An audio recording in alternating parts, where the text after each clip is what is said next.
¿Quién es Braden? Buena pregunta. Soy de Louisiana.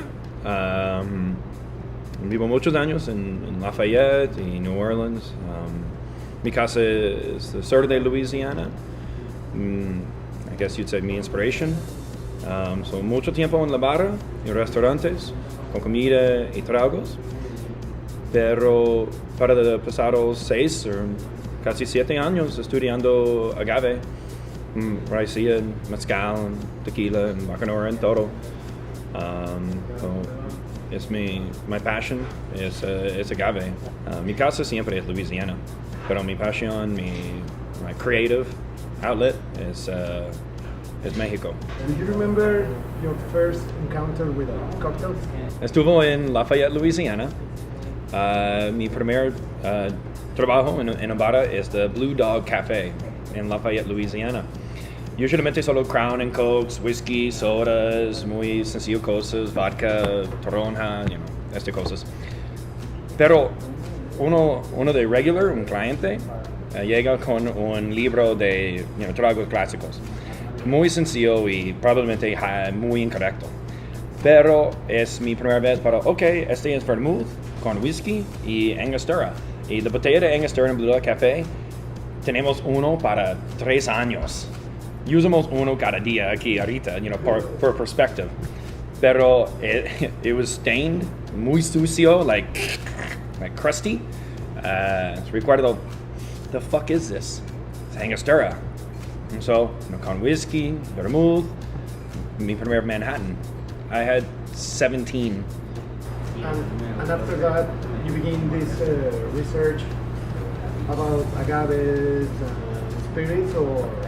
My family and I, we were traveling in the Yucatan Peninsula, and I would drink tequila. I always loved tequila, siempre. Pero es 6 o casi 7 años antes, mi primera vez para probar un mezcal, un verdad mezcal. Porque antes, the sucio mezcal, para gringos, no me gusta. Pero un verdad mezcal. Me encanta, exactamente al mismo momento.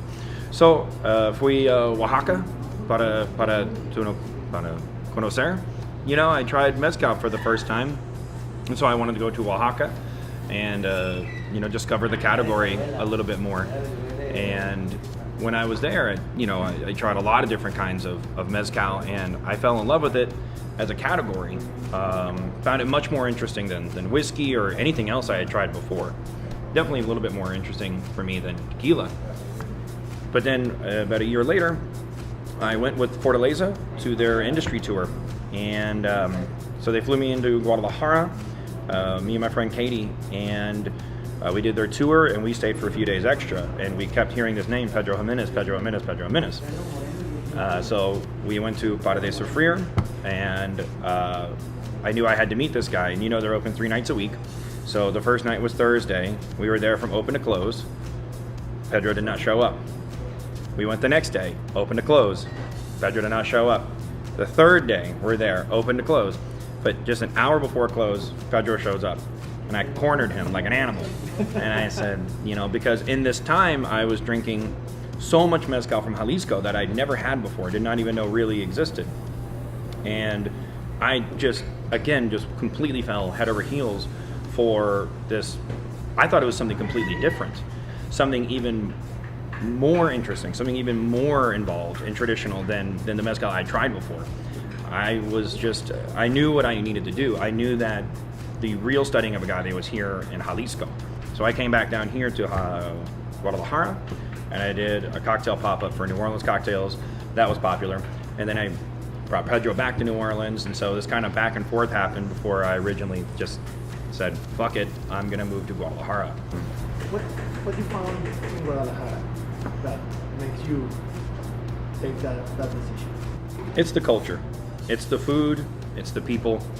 It's a lot. It's an emerging scene that's very modern in a big city, but it's also very traditional, and it celebrates its own tradition and is proud of it. But it's not afraid of modernization. It's not afraid of what's ahead. it's still so grounded in its tradition, but it is continuously moving forward. I realize that of all the cities in the world right now, especially in Mexico, well, this is where I want to be. And so I knew just on a purely capitalistic sense that if I wanted to open a new project, if I wanted to do these things, that the best place for it would be Guadalajara. And after going to all the cantinas, I kind of realized, man, people here aren't introduced to the idea of what is an independent bar program. They've never seen one before. Everything has support from Corona or from Herradura or from some large multi-billion-dollar European company. So every cantina you go to, you're not drinking super traditional tequilas from Mexico. They're owned, I mean, they're made in Mexico, but they're owned by Americans and Europeans. You're not drinking traditional mezcals. You're not drinking craft beers. You're drinking the basics. And then I always thought, why can't you get a fucking tequila? You know, why do I have to walk out in the hot, dirty fucking centro to get a tepache? Why can't I, be somewhere comfortable and enjoy that? And why is nobody making cocktails with these things? And so I kind of just saw an opportunity, and here we are.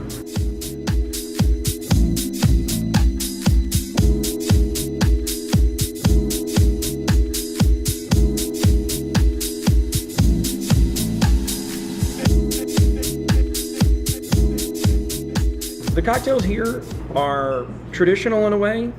They contain traditional elements, but they are definitely put into a certain perspective that I think is very new for people, but it's still familiar. One reason I think that it is popular is because you know tepache, but never had it in a tepache highball. You know pulques and claros, but people here don't know what tiki cocktails are, and making a tiki cocktail with a pulque is extremely weird.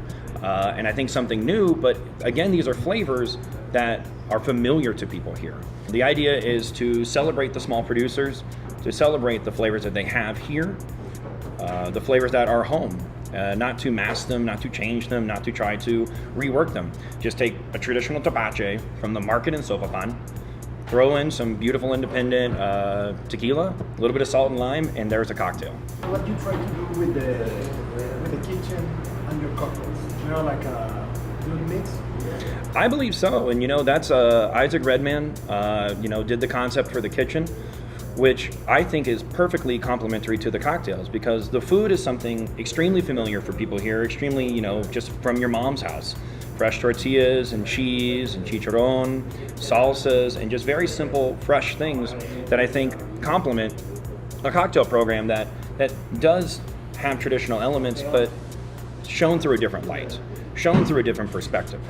So the food and the cocktails I find has an insanely great balance.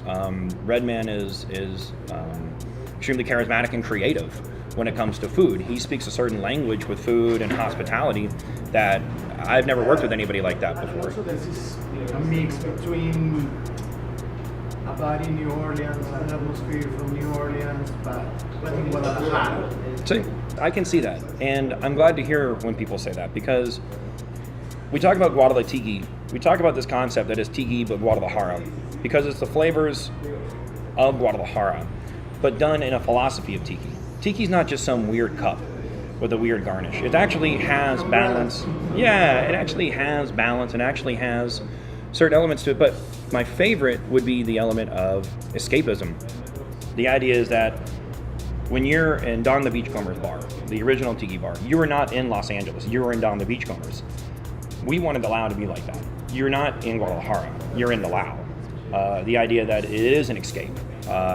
Small things, even the air conditioning would be something that, just the climate change when you walk in here, and then of course the music, and then, there's a lot of different things, and then the hospitality, I think, is a big one.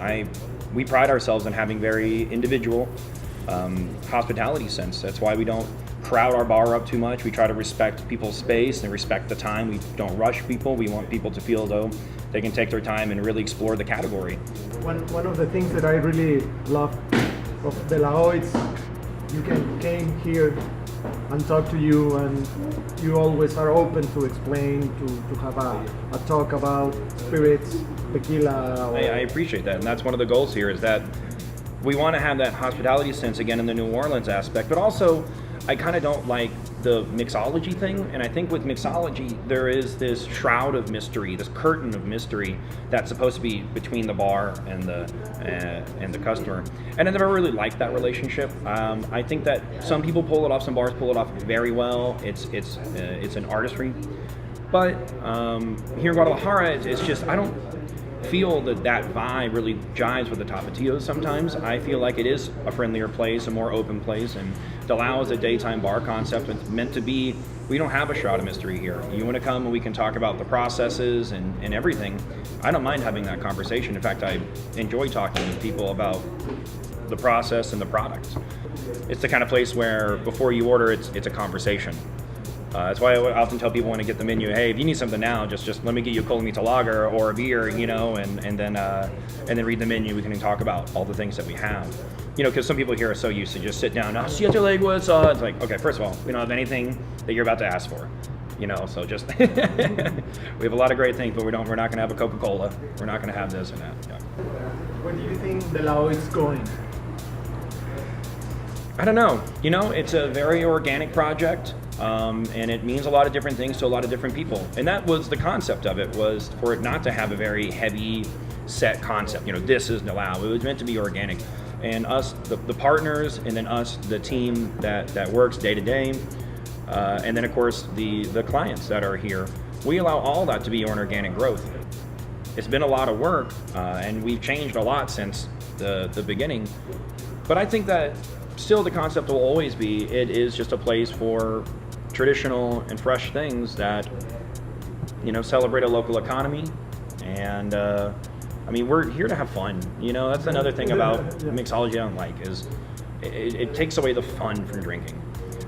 For me, drinking is fun. For me, bartending is fun, and hospitality is fun. And this should be fun. It shouldn't be stuffy. It shouldn't be stuck up. It shouldn't be pretentious. It should be something that is relatable and friendly. And it should make you feel comfortable. And again, that idea of escapism. Good. Braden, it's always a pleasure. Always a pleasure. Always a pleasure. See you, of course, very soon. Yes. You know where to find me.